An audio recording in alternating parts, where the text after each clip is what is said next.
I warned my brother to give his life to Jesus, but he refused and sent me into exile for preaching Jesus to him. That was me on the 2nd of April 2025, contributing my quota to the propagation of the gospel of Christ in Jordan. 3 years ago, I walked into the Teheran compound of Iran's supreme leader, my own blood brother. I looked him in the eyes and told him that Jesus Christ had sent me with a message. I told him to surrender his soul before it was too late. I told him his ending would not go well. He had me arrested. He had me tortured. He had me thrown into Evin prison to die. But I survived.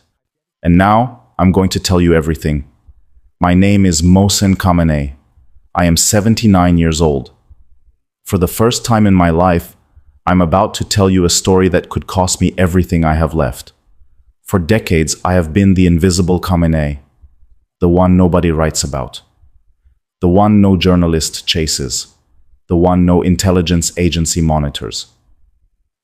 I am the younger brother of Ayatollah Sayyid Ali Khamenei, the supreme leader of the Islamic Republic of Iran, and I'm here to tell you about the day I looked into my brother's eyes and told him that Jesus Christ had sent me to warn him.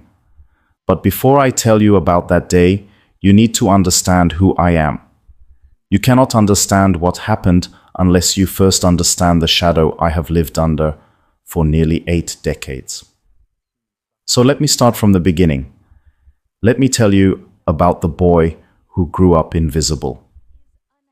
I was born in the spring of 1946 in Mashhad, and in a modest house on Bahar Street in the old district near the shrine of Imam Reza. Our father, Sayyid Javad Khamenei, was a low-ranking cleric who taught basic Islamic studies at a small seminary near the Goharshad Mosque. He was not wealthy. He was not powerful. He was a simple man who believed deeply in God and spent his days reading dusty religious books by candlelight. Our mother, Khadija Mirdamadi, was a quiet woman from a family of small merchants in the Salshore district. She married my father when she was 17 years old. She gave him 8 children, and she spent her entire life serving her husband, raising her children, and praying that Allah would show mercy to our family.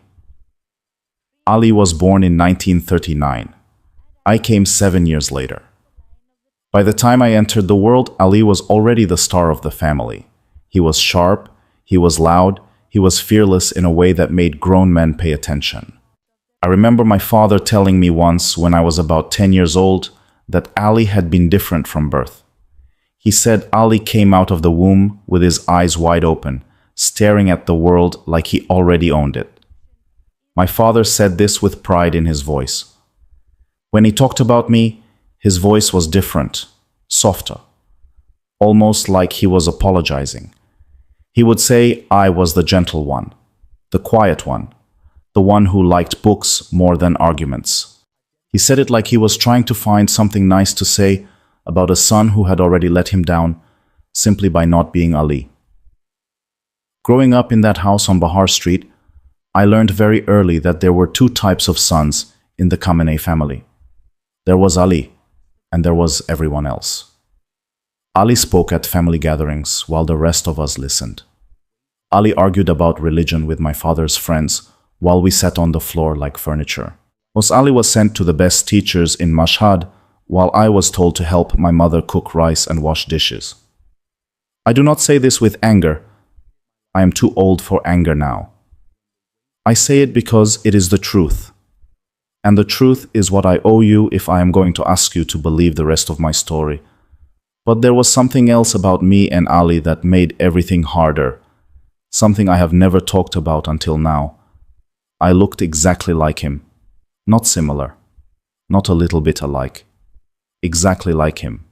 When I was a child, people who came to our house would call me by his name. They would talk to me like I was Ali, and then look confused when I answered in my quiet voice, instead of his strong one. As I got older, the resemblance became even more obvious. By the time I was 20, looking in a mirror was like looking at a picture of my brother. The same thin face, the same dark eyes sitting deep in their sockets, the same thin lips, the same beard growing in the same pattern, the same forehead, the same nose. We were not twins.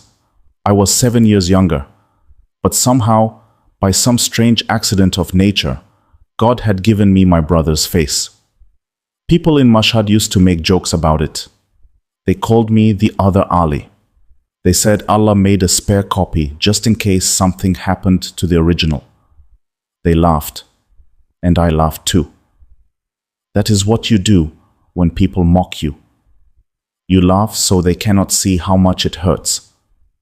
But the truth is, having Ali's face was a curse I carried my whole life.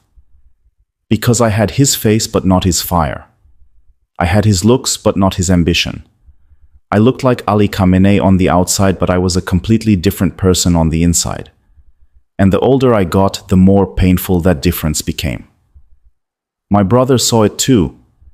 He never said it out loud, but I could see it in his eyes whenever he looked at me. There was something in his stare that made me uncomfortable. It was like my existence bothered him. And maybe he saw me as a weaker version of himself, a cheaper copy, a rough draft that should have been thrown away before the real thing was finished. Or maybe looking at me was like looking into a mirror that showed him a part of himself he hated. The part that was not strong. The part that felt doubt. The part that was afraid. I do not know what my brother thought about me.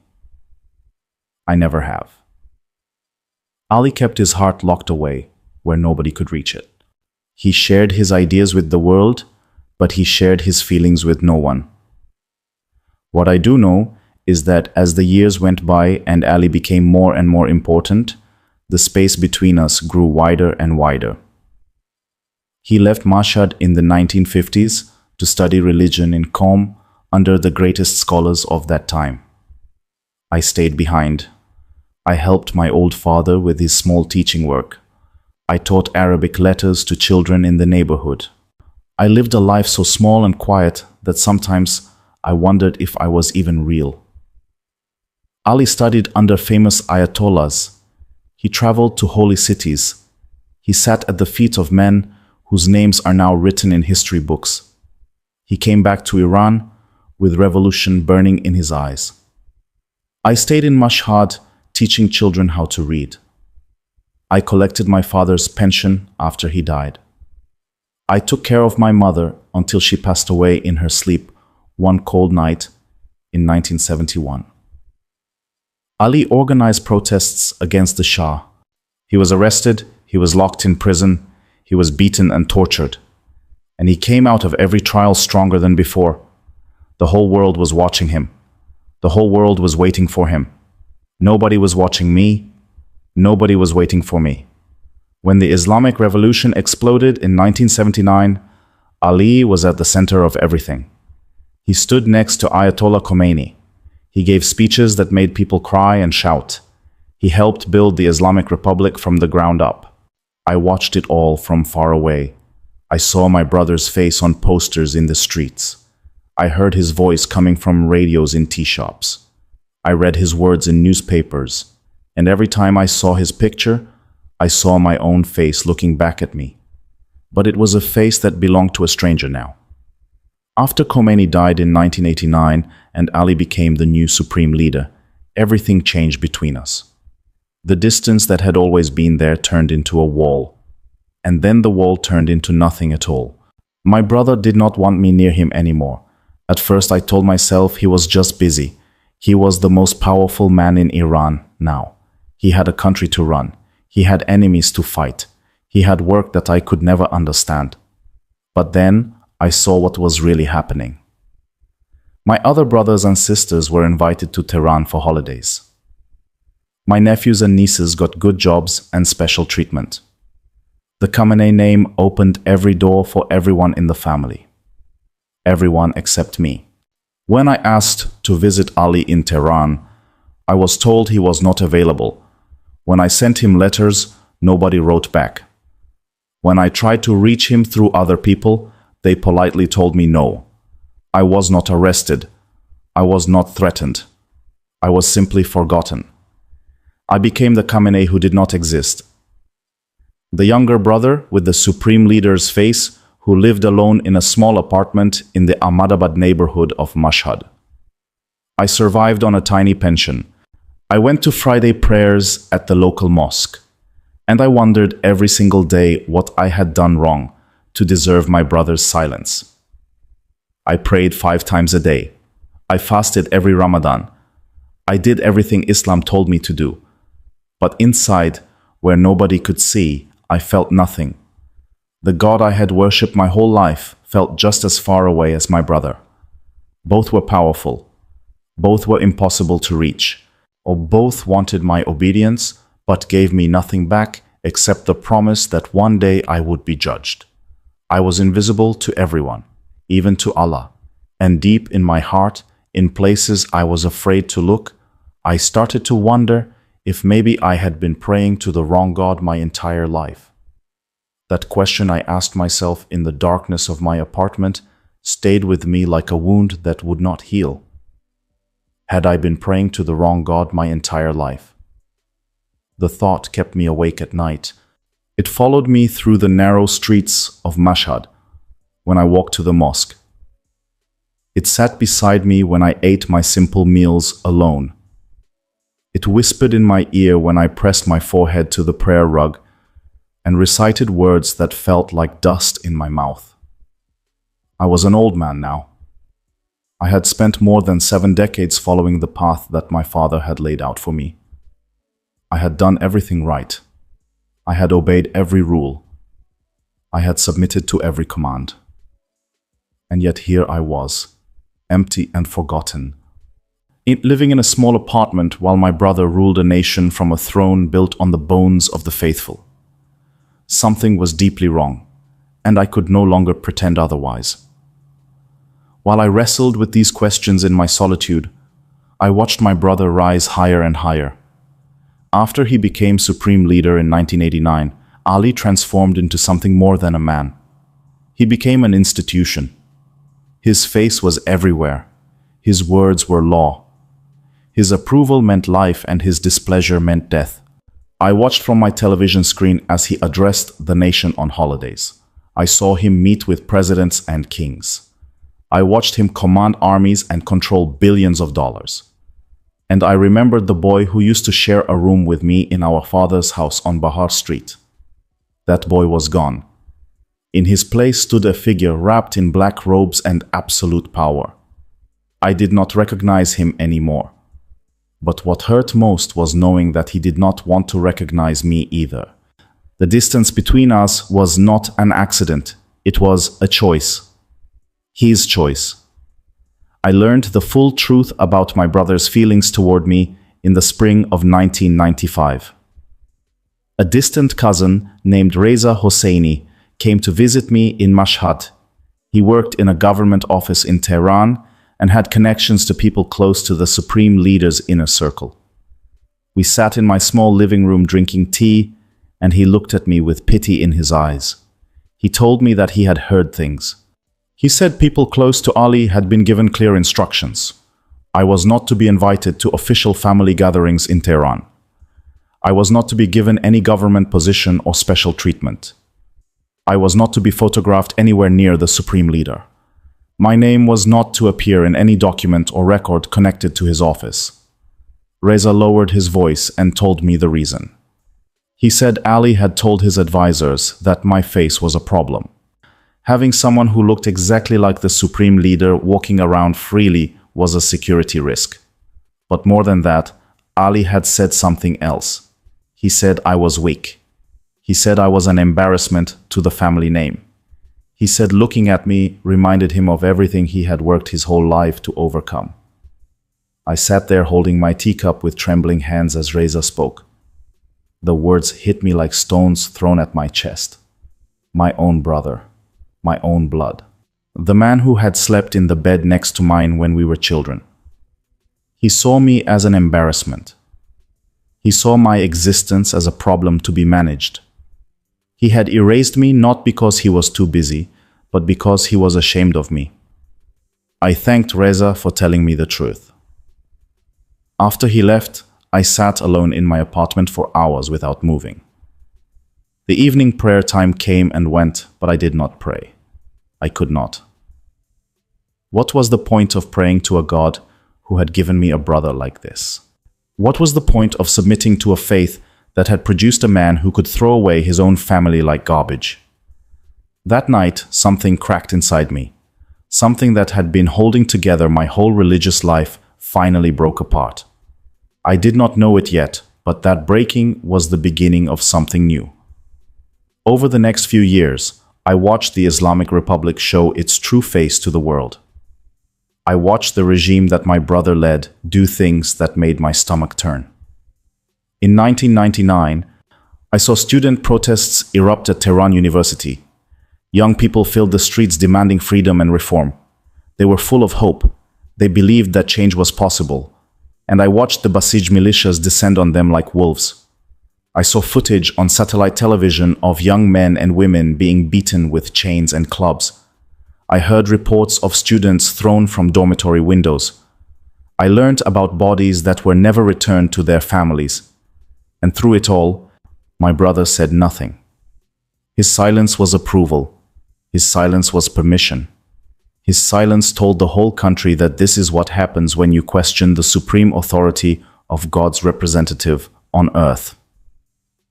I looked at my brother's face on the television screen and I saw my own face staring back at me. But behind those familiar features was a stranger capable of horrors I could not understand. The 2009 Green Movement broke my heart completely. Millions of Iranians poured into the streets after an election that everyone knew was stolen. They chanted and marched and demanded that their votes be counted. For a few brief weeks, hope filled the air like oxygen. People believed that maybe this time things would be different. Maybe this time the regime would listen. Maybe this time the will of the people would matter. I watched everything unfold from my apartment in Mashhad. I saw the crowds growing larger every day. I saw young and old marching together with green ribbons tied around their wrists. I saw women removing their headscarves in defiance. I saw men climbing lampposts to wave flags of protest. And then I saw the crackdown begin. The Revolutionary Guards flooded the streets. The Basiji came out in full force with their motorcycles and their batons and their absolute loyalty to my brother. They beat protesters until the streets ran red with blood. They dragged people into vans and took them to prisons where unspeakable things happened behind closed doors. I will never forget the image of Neda Aga Sultan dying on a Tehran street. A young woman shot through the heart by a Basij sniper. Someone filmed her final moments on a mobile phone. Her eyes were open and filled with confusion as the life drained out of her body. Blood pooled beneath her head on the hot pavement. She was 26 years old, and she had done nothing wrong except stand up for her right to be heard. That video spread across the world and became the symbol of everything the Islamic Republic truly was. A government that would murder its own children to stay in power. A regime that would spill innocent blood to protect the throne of the supreme leader, my brother's throne. I watched that video alone in my apartment and I wept. I wept for Neda. I wept for Iran. I wept for the millions of souls trapped under the boot of a system that claimed to speak for God, but acted like the devil himself. And somewhere deep inside me, I wept for my brother too. Because I knew that the boy from Bahar Street was truly dead now. Whatever remained of him had been swallowed by a monster wearing his face. My face. Our face. After 2009, I stopped pretending that the Islamic Republic was anything other than what it truly was. A dictatorship built on lies and blood and fear. A system designed to enrich the powerful and crush the weak. A religion twisted into a weapon that was used to control 80 million people. My brother sat at the top of this machine like a spider at the center of a web. Every strand of power in the country led back to him. Every act of violence was done in his name. Every execution and every torture and every imprisonment happened because he allowed it to happen. He could have stopped it at any moment. He had the power to change everything. But he chose not to. He chose power over mercy. He chose control over compassion. He chose his throne over his own humanity. And I had to accept that the brother I once knew no longer existed. I was alone in the world now, truly alone. My parents were dead. My siblings had abandoned me to stay in favor with Ali. My brother had erased me from his life completely. I had no wife because I had never married. I had no children because I had never become a father. I had nothing except my small apartment and my fading health, and a faith that felt more hollow with each passing day. I was 73 years old. I had maybe a few years left to live. And I was facing the end of my life with nothing but emptiness in my heart and questions that had no answers. The emptiness I carried inside me grew heavier with each passing month. I continued going through the motions of daily life, but everything felt mechanical. I woke up each morning without purpose. I ate my meals without tasting the food. I walked through the streets of Mashhad without seeing the people around me. I was alive, but I was not living. I was breathing, but I was not existing. The rituals of Islam that had structured my entire life now felt like chains wrapped around my soul. I would stand for prayer, and my lips would move, but my heart was somewhere else. I would recite verses from the Quran, and the words would echo in the empty chamber of my chest without touching anything real. I was performing a religion I no longer believed in. I was worshipping a God I could no longer feel. And the loneliness of that realization was almost more than I could bear. I needed something to change. I needed to find answers. I needed to know if there was any truth left in the universe that could fill the void inside me. It was in the autumn of 2017 that I first heard about the underground Christians of Iran. I was sitting in a tea house in the Chaharbagh district of Mashhad when I overheard two men talking at a nearby table. They spoke in low voices and kept looking around to make sure no one was listening too closely. One of them mentioned that his cousin had been arrested in Teheran for attending a secret church meeting. He said the cousin had converted from Islam to Christianity and had been meeting with other converts in an apartment in the Sadat Abad neighborhood. The Revolutionary Guards had raided the apartment and arrested everyone inside. The cousin was now in Evin prison, facing charges of apostasy and acting against national security. The other man shook his head and said he had heard that thousands of Iranians were leaving Islam and following Jesus. He said it was happening all over the country. He said people were having dreams and visions of a man in white who told them to follow him. He said the regime was terrified because they could not stop it, no matter how many people they arrested. I sat frozen in my chair listening to every word. Christians in Iran, Muslims converting to follow Jesus, dreams and visions of a man in white, the regime terrified and unable to stop it. These words entered my ears and traveled straight to my heart, where they planted themselves like seeds in dry soil. I did not know anything about Christianity. I had been taught my whole life that it was a corrupted religion. I had been told that the Bible had been changed and that Christians worshipped 3 gods instead of 1. I had been warned that any Muslim who left Islam for Christianity deserved death according to Islamic law. But sitting in that tea house, hearing those two men speak about dreams and visions and a movement that could not be stopped, I felt something stir inside me that I had not felt in years. Curiosity. Unreal, genuine curiosity. What if there was something to this? What if the God I had been searching for my whole life was not the God I had been taught to worship? What if the truth I needed was waiting for me in a place I had been forbidden to look? Over the following weeks, I began to search carefully for any information I could find about Christianity. This was not easy in the Islamic Republic. Christian books were banned. churches were monitored by the intelligence services. Anyone caught with a Bible in Farsi could be arrested and charged with crimes against the state. But I was an old man living alone with nothing to lose. The regime had already forgotten I existed. My brother had already erased me from the family. What more could they take from me? So I searched quietly and patiently. I asked subtle questions to people I thought I could trust. I listened for whispers in tea houses and markets, and eventually I found what I was looking for. A man named Dawood Tehrani who ran a small carpet shop in the old bazaar of Mashhad. Someone had told me that Dawood knew things, that he had connections to people who could help seekers find what they were looking for. I visited his shop one afternoon and pretended to be interested in buying a carpet. We talked about wool and silk and patterns for a while. Then I looked him in the eyes and asked him directly if he knew where I could find a Bible in Farsi.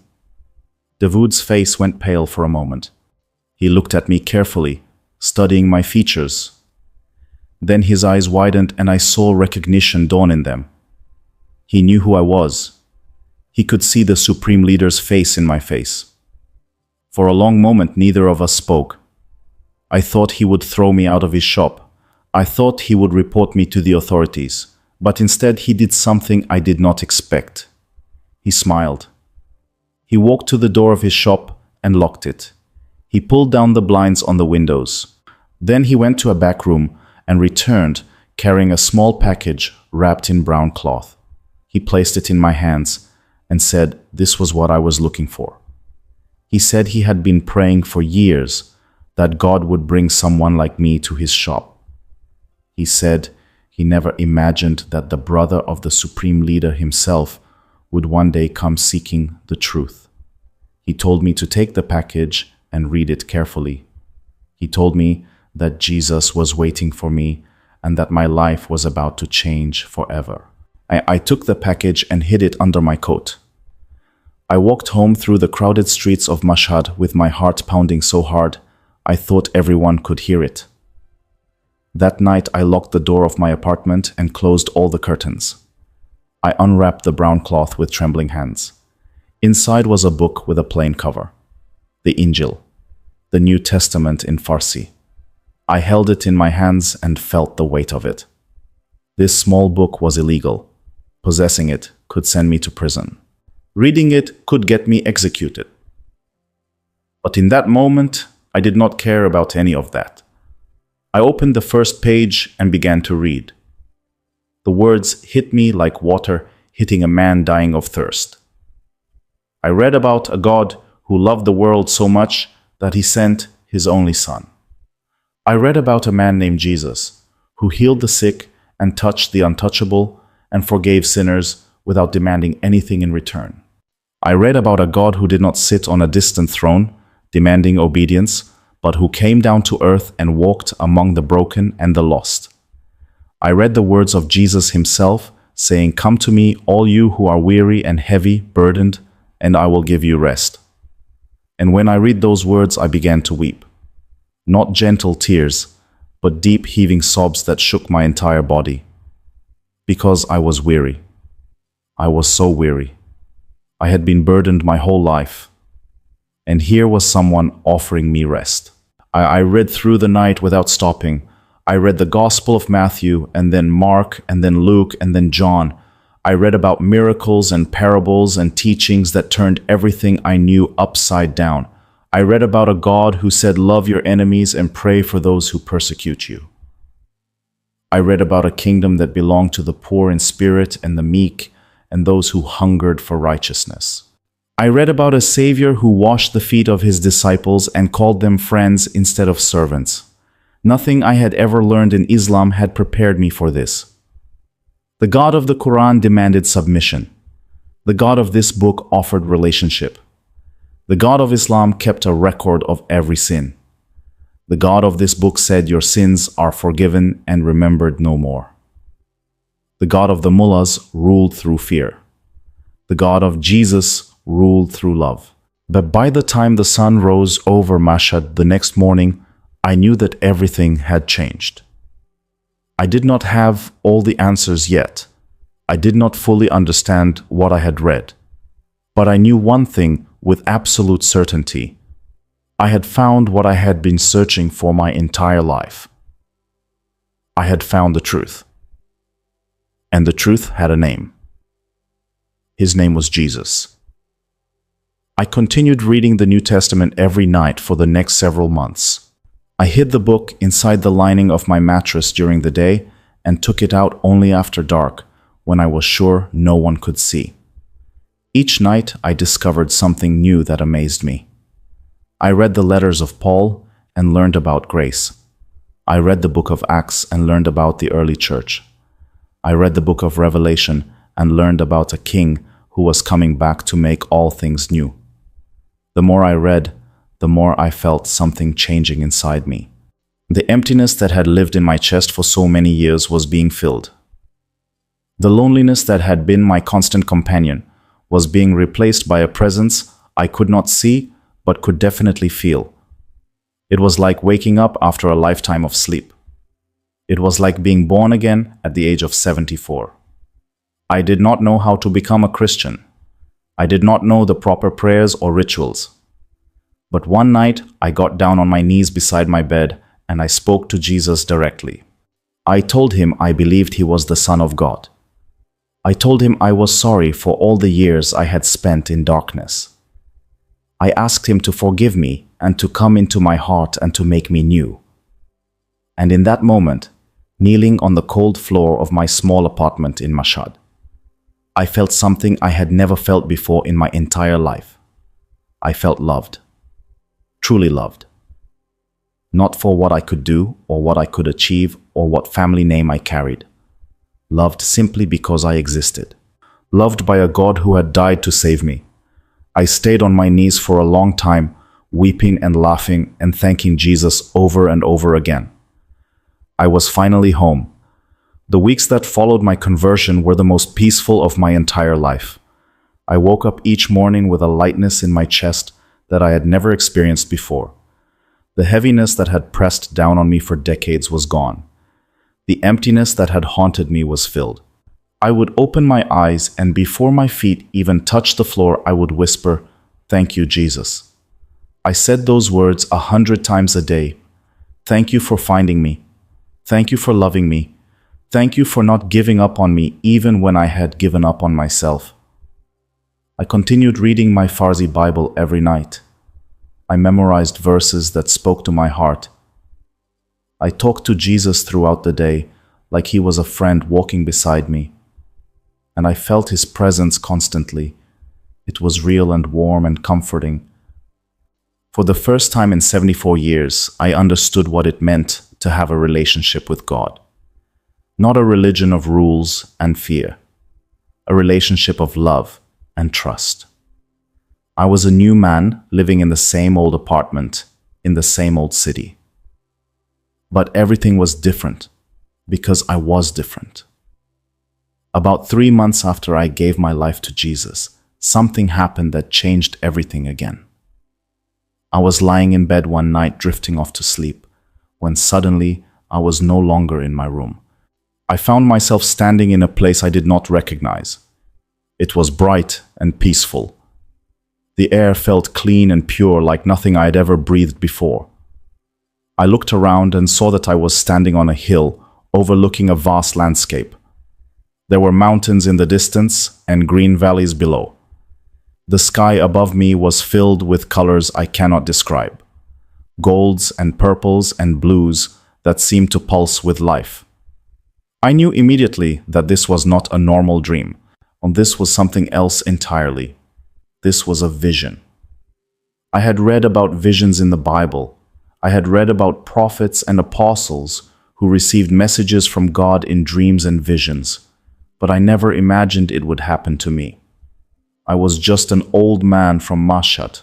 I was nobody important. Yet here I was standing in this heavenly place waiting for something I could not name.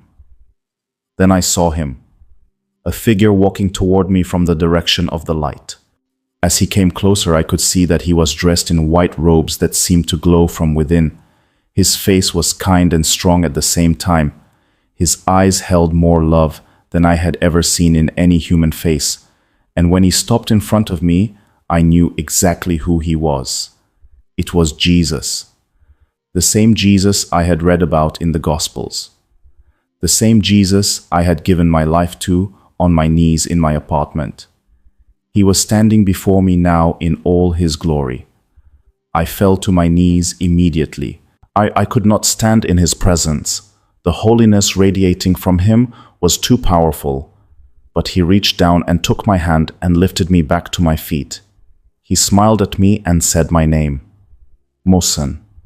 He said it with such tenderness that tears began streaming down my face. No one had ever said my name like that. Not my father. Not my mother. Not anyone in my entire life. He said my name like it was precious. Like I was precious. Then Jesus spoke words that would change the course of my remaining years on earth. He said, Mohsen, I have a task for you. I need you to go to your brother Ali. I need you to tell him that I am calling him to surrender his life to me. Tell him that I love him and that I died for him just as I died for you. Tell him that his ending will not go well if he does not turn from his path.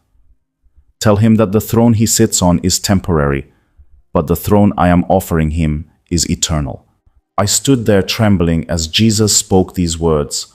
Go to my brother, the supreme leader of Iran, the most powerful and most protected man in the entire country, the man who had erased me from his life, the man who saw me as an embarrassment.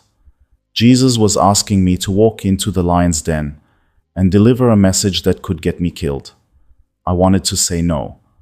I wanted to tell Jesus that he had chosen the wrong person. Surely there was someone else who could do this. Someone braver. Someone more important. Someone whose words would actually matter. But I looked into his eyes and I saw that he had already considered all of this. He knew my weakness. He knew my fear. And he had chosen me anyway. Jesus placed his hand on my shoulder and I felt strength flow into my body. He said, do not be afraid, Mohsen. I will be with you. The words you speak will not be your own. My spirit will give you what to say when the time comes. But your brother's heart is hard, but my word is a hammer that breaks rocks into pieces. Plant the seed and trust me with the harvest. Then he said something that stayed with me through everything that followed. He said, Mohsen, you and your brother share the same face. But now you carry my spirit inside you. When Ali looks at you, he will see more than his brother. He will see me looking back at him through your eyes. That is why I chose you. You are the mirror I am holding up to his soul. The vision began to fade. The colors dimmed. The light softened. I felt myself being pulled back to my body, lying on the bed in Mashhad. The last thing I saw was the face of Jesus still smiling at me with that infinite love. Then I opened my eyes and I was back in my dark apartment. The clock on the wall said it was 3 a.m. My pillow was soaked with tears. My heart was pounding in my chest. And I knew that everything I had experienced was real. Jesus had given me a mission, and I had no idea how I was going to complete it. The days that followed the vision were filled with fear and confusion. I believed what Jesus had told me. I did not doubt that the vision was real, but actually doing what he asked seemed impossible. How was I supposed to reach my brother? I had been cut off from him for decades. I had no access to his compound in Teheran. I had no connections to anyone in his inner circle. The few family members who still spoke to me would never help me get an audience with the supreme leader. And even if I somehow managed to reach him, what would happen when I delivered the message? I would be arrested immediately. I would be thrown into prison. I would probably be executed for apostasy and for daring to preach Christianity to the leader of the Islamic Republic. The more I thought about it, the more afraid I became. I told myself I needed more time to prepare. I told myself I needed to pray more and study more and get stronger in my faith before attempting something so dangerous. but deep down I knew I was making excuses. I was afraid and I was hiding behind my fear. 3 months passed and I still had not taken a single step toward obeying the vision. I continued reading my Bible, I continued praying, I continued feeling the presence of Jesus with me. But every time I thought about going to Teheran, my stomach would twist into knots and I would push the thought away. Maybe the vision was not as urgent as I thought. Maybe Jesus would give me more time. Maybe another opportunity would present itself that was less dangerous. I told myself these lies because the truth was too frightening to face. Then one night, I had another dream. This time it was not a vision of heaven. It was something much darker. I dreamed I was standing on the bank of a great river. The water was black and churning with powerful currents. I looked out across the river and I saw my brother Ali standing on the opposite bank. He was dressed in his black clerical robes and his turban. He looked old and frail. Behind him was nothing but darkness, a void that seemed to swallow all light.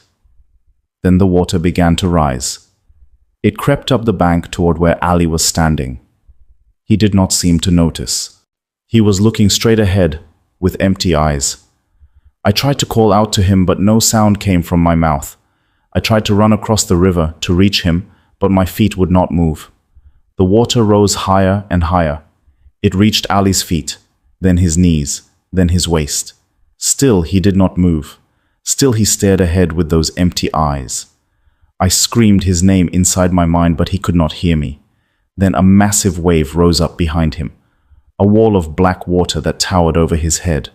And just before it crashed down, I saw something that broke my heart. I saw the face of the boy I remembered from Bahar Street.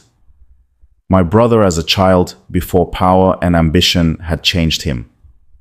For one brief moment, I saw the Ali who used to share a room with me. The Ali who used to laugh at our father's jokes. The Ali who used to hold my hand when I was scared of thunderstorms. Then the wave crashed down and he was gone, swept away by the black water into the void of darkness. I woke up gasping for air with tears streaming down my face. I sat up in bed and grabbed my chest because my heart was beating so fast I thought it would explode. The meaning of the dream was clear. Time was running out. My brother's ending would not go well, and I was the only one who could warn him. I had already wasted 3 months. I could not waste another day. I got out of bed and knelt on the floor. I told Jesus I was sorry for my fear and my delay. I told him I would obey no matter what it cost me. I asked him to give me the strength and the courage to complete the mission he had given me. Then I stood up and began making plans to travel to Teheran. I spent the next 2 weeks preparing for my journey to Teheran. I did not know exactly how I would reach my brother, but I knew I had to try. I sold a few items from my apartment to gather money for the trip. I packed a small bag with only the essentials: a change of clothes, some dried bread and cheese, my Farsi Bible, which I wrapped carefully in cloth and hid at the bottom of the bag. I knew carrying the Bible was dangerous, but I could not leave it behind. It had become my lifeline. The words inside it were the source of my strength. I wrote a letter and left it on my table explaining that if I did not return, it was because I had gone to deliver a message from God. I did not say what the message was or who it was for, and I simply asked whoever found the letter to pray for me. Then on a cold morning in February 2018, I locked my apartment door for what might be the last time and walked to the bus station in Mashhad. The bus ride to Teheran took 12 hours. I sat by the window watching the landscape change as we traveled west across Iran. We passed through small towns and dusty villages. We drove through mountain passes covered in snow. I saw shepherds with their flocks in distant fields. I saw children playing by the roadside. I saw old men sitting in tea houses watching the world go by. All these ordinary people living ordinary lives, none of them knew that an old man on a bus was carrying a message that could shake the foundations of the Islamic Republic. I prayed silently throughout the journey. I asked Jesus to guide my steps. I asked him to open doors that seemed impossible to open. I asked him to give me the words to speak when I stood before my brother. I asked him to protect me from the fear that kept trying to creep back into my heart. The bus arrived in Teheran late in the evening. I stepped off into the cold night air and looked around at the massive city spread out before me. Somewhere in this city was my brother. Somewhere behind walls and guards and layers of security sat the supreme leader. And I had come to tell him about Jesus. I found a cheap hotel in the southern part of the city near the old bazaar. The room was small and dirty, but it had a bed and a lock on the door. That was all I needed. I lay awake most of the night praying and thinking about what to do next. I knew I could not simply walk up to my brother's compound and ask to see him. The security around the supreme leader was legendary. He lived behind multiple layers of protection: revolutionary guards, intelligence agents, surveillance cameras, armed checkpoints. And no one got close to him without being thoroughly vetted and approved in advance. But I had one advantage that no one else in Iran had. I looked exactly like him. The same face that had been a curse my whole life might now become the key to reaching him. I began to form a plan in my mind. It was risky and probably foolish, but it was the only idea I had. I would use my resemblance to get past the outer layers of security. I would claim to be a family member with an urgent personal message, and I would trust Jesus to handle the rest. The next morning, I dressed carefully in clothes that were simple but dignified. I trimmed my beard to match the style my brother wore. I put on a dark coat and a white shirt. When I looked in the mirror, I saw the supreme leader staring back at me. The resemblance was still striking even after all these years. I took a deep breath and walked out of the hotel. I hired a taxi and told the driver to take me to the Beit Rahbari complex in northern Tehran. This was one of the compounds where my brother conducted official business. The driver looked at me strangely when I gave him the address. He probably wondered what an old man like me was doing going to such a place. But he said nothing and drove me through the crowded streets of the capital. The closer we got to the complex, the more nervous I became. My hands were sweating. My heart was racing. I kept whispering prayers under my breath. Jesus, be with me. Jesus, give me strength. Jesus, let your will be done. The taxi stopped about 200 meters from the outer checkpoint of the complex. The driver said he could not go any closer. I paid him and stepped out onto the sidewalk. I could see the gates ahead. Armed guards stood at attention. Black vehicles were parked along the street. Cameras watched from every angle. I walked slowly toward the checkpoint, trying to look calm, even though my insides were churning with fear. When I reached the guard post, a young Revolutionary Guard soldier stepped forward and blocked my path. He demanded to know who I was and what business I had there. I told him my name was Mohsen Khamenei. I told him I was the younger brother of the Supreme Leader. I told him I had traveled from Mashhad with an urgent personal message for my brother. The soldier looked at my face, and I saw the recognition in his eyes. He saw the resemblance immediately.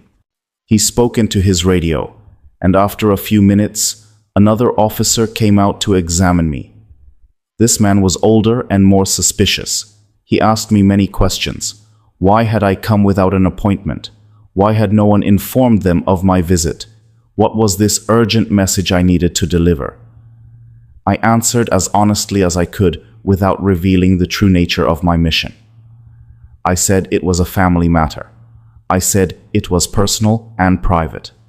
I said I had been unable to reach my brother through normal channels and had come in person as a last resort. The officer studied my face for a long time. I could see him calculating the risks.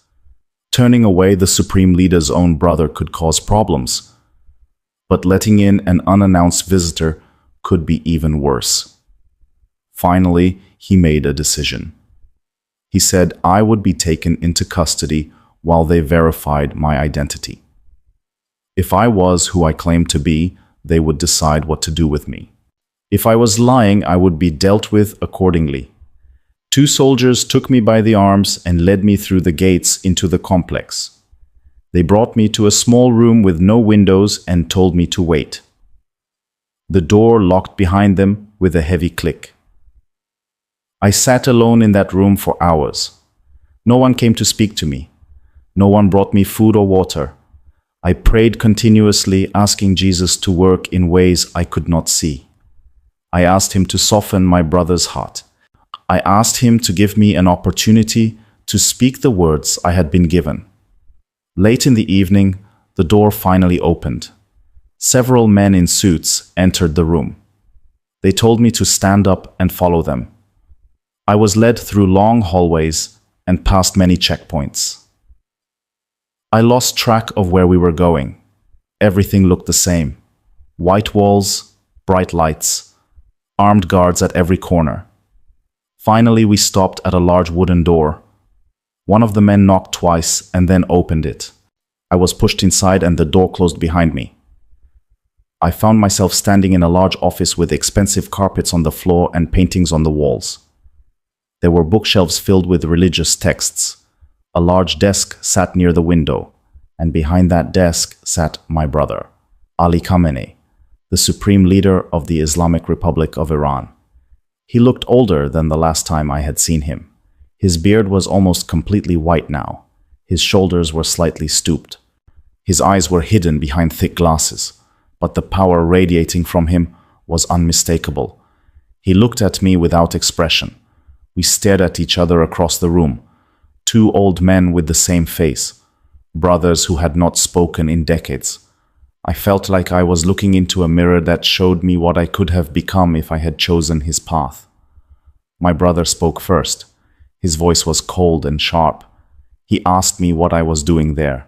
He asked me how I dared to show my face at his compound after all these years.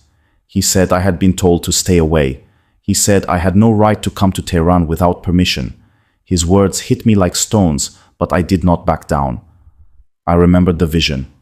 I remembered the dream of the black water carrying him away. I remembered the face of Jesus telling me not to be afraid. I took a deep breath and spoke the words I had been sent to deliver. I said, "Brother, I have come with a message from God." I said, "I have met Jesus Christ, and He has changed my life completely." I said, "Jesus told me to come to you and tell you that He loves you. He died for you just as He died for me. He is calling you to surrender your life to Him." I said, "Your ending will not go well if you continue on this path. The throne you sit on is temporary, but Jesus is offering you an eternal kingdom. Please, brother, listen to me. Turn from this darkness before it is too late." The room went completely silent. My brother's face transformed before my eyes. The cold expression melted away and was replaced by pure rage. His eyes burned with fury. His jaw tightened until I could see the muscles bulging beneath his skin. He stood up from his desk and slammed his fist down so hard that papers flew onto the floor. He called me a traitor. He called me an apostate. He called me a fool who had been deceived by Western lies. He said I had betrayed our family and our faith and our nation. He said I had become worse than an infidel. He screamed at me with a hatred I had never heard from any human being. This was not my brother anymore. This was something else, something dark and twisted by decades of absolute power. He pressed a button on his desk, and within seconds, guards burst into the room. My brother pointed at me and said one word: "Arrest him." The guards grabbed me and threw me to the ground. They bound my hands behind my back with rough cords. They kicked me in the ribs and the stomach. I gasped for air as pain exploded through my body. As they dragged me from the room, I looked back at my brother one last time. He was standing behind his desk watching me with those burning eyes. I said, "Jesus loves you, Ali. Even now. Even after this. He loves you."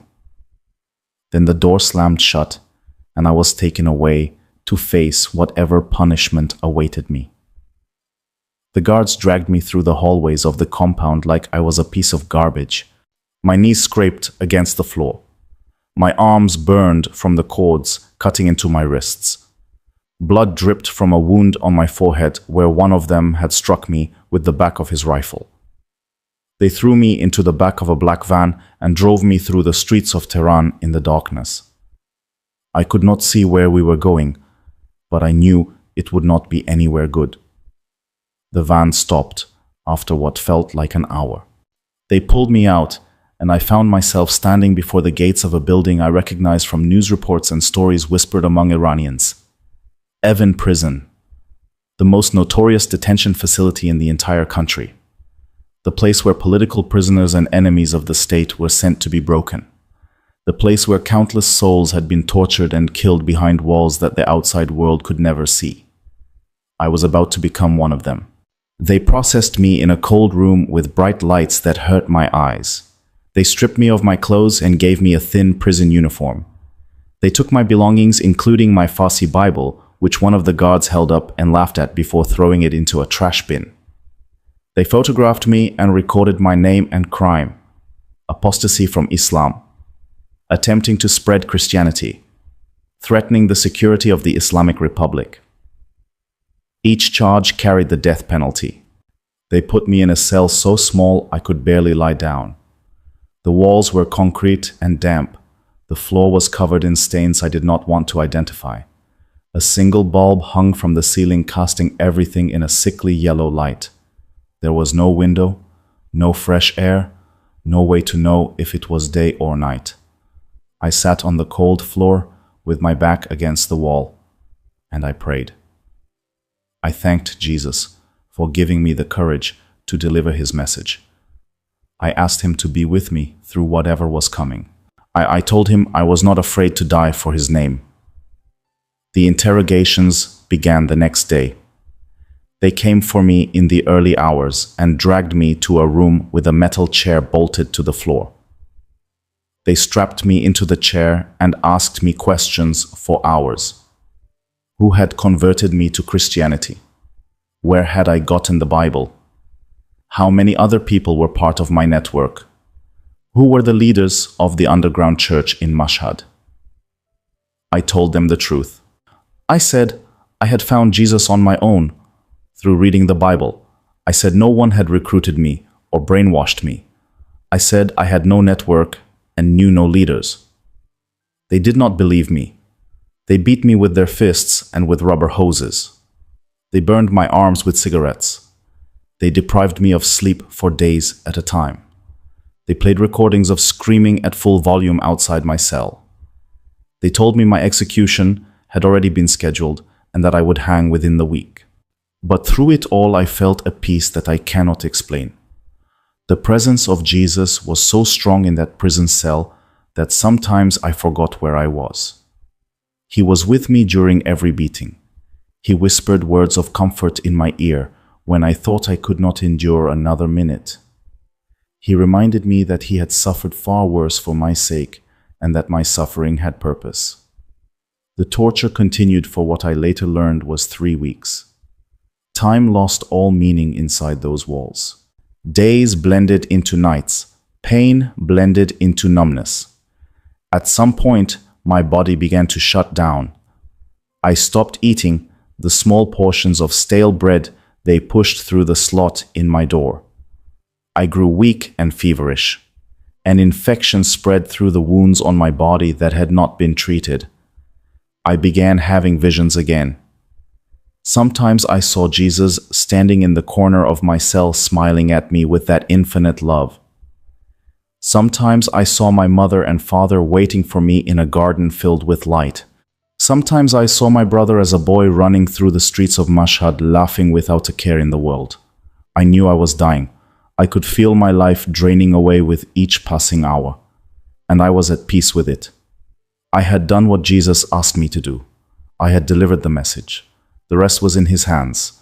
If he wanted to take me home now, I was ready to go. I closed my eyes and waited for the end. But the end did not come the way I expected. One morning, the door of my cell opened and guards entered to drag me out again. I was too weak to walk, so they carried me through the hallways. I thought they were taking me to be executed. I thought this was the end. But instead, they brought me to a room I had not seen before. It was cleaner than the interrogation rooms. There were chairs and a table and a window that let in actual sunlight. They dropped me into one of the chairs and left. I sat there blinking in the light, trying to understand what was happening. Then the door opened again and my brother walked in. He was alone. No guards, no aides, just the two of us in that room. He stood there looking at me for a long time. I must have been a terrible sight. Beaten and broken and barely alive. The man who shared his face reduced to a bloody skeleton in a prison uniform. I wondered if he saw himself when he looked at me. I wondered if some small part of him felt shame for what had been done to his own brother in his name. When my brother finally spoke, his voice was different than it had been in his office. The rage was gone. In its place was something I had not heard from him in decades. Weariness. He sat down across from me and looked at the table. He said he had been informed of my condition. He said the guards had been too aggressive in their interrogation. He said he had ordered them to stop. I waited for him to say more. He took a deep breath and looked up at me. He said he had thought about what I told him. He said my words had disturbed him more than he wanted to admit. He said he did not believe in my Jesus and never would. But he said something else too. He said he remembered who I used to be. He said he remembered the quiet boy who followed him around the house in Mashhad. He said he remembered teaching me to read when our father was too busy. He said, despite everything I had done, I was still his brother. We still shared the same blood, the same parents, the same childhood. And because of that bond, he could not hang me in public like a common criminal. He said he would give me one chance. He would send me out of the country and ban me from ever returning. He would erase all records of what had happened. The world would never know I had been arrested. But if I ever tried to come back to Iran, or if I ever spoke publicly about what had happened, I would be killed immediately. No trial, no prison, just a bullet in the head. I looked at my brother sitting across from me, this man who controlled armies and nuclear programs and billions of dollars. This man who was feared by millions and worshipped by millions more. This man who held the power of life and death over 80 million people. And all I saw was a lonely old man trapped in a prison of his own making. His throne was his cell. His power was his chain. He had everything the world could offer, and yet he had nothing that mattered. I reached across the table with my bruised and broken hand. I placed it on top of his hand. He flinched at my touch, but he did not pull away. I said, Ali, I forgive you. I said, everything they did to me in this prison, I forgive. I said, the years of silence and rejection, I forgive. I said, I will pray for you every day for the rest of my life. I said, Jesus loves you, and so do I. Tears filled my brother's eyes. For one moment, the mask of the supreme leader cracked, and I saw the boy from Bahar Street looking back at me. Then the moment passed. He pulled his hand away and stood up. He called for the guards and told them to arrange my deportation. He walked to the door and stopped. Without turning around, he said goodbye, Mohsen. Then he was gone. 3 days later, I was on a plane flying out of Iran forever. I watched the land of my birth disappear beneath the clouds. I did not know where they were sending me. I did not care. I was alive when I should have been dead. Jesus had preserved me through the fire. He had given me the chance to speak his name to the most powerful man in the Islamic Republic. The seed had been planted. What happened next was between my brother and God. I landed in Turkey and from there made my way to Europe, where I connected with organizations that helped persecuted Christians from Iran.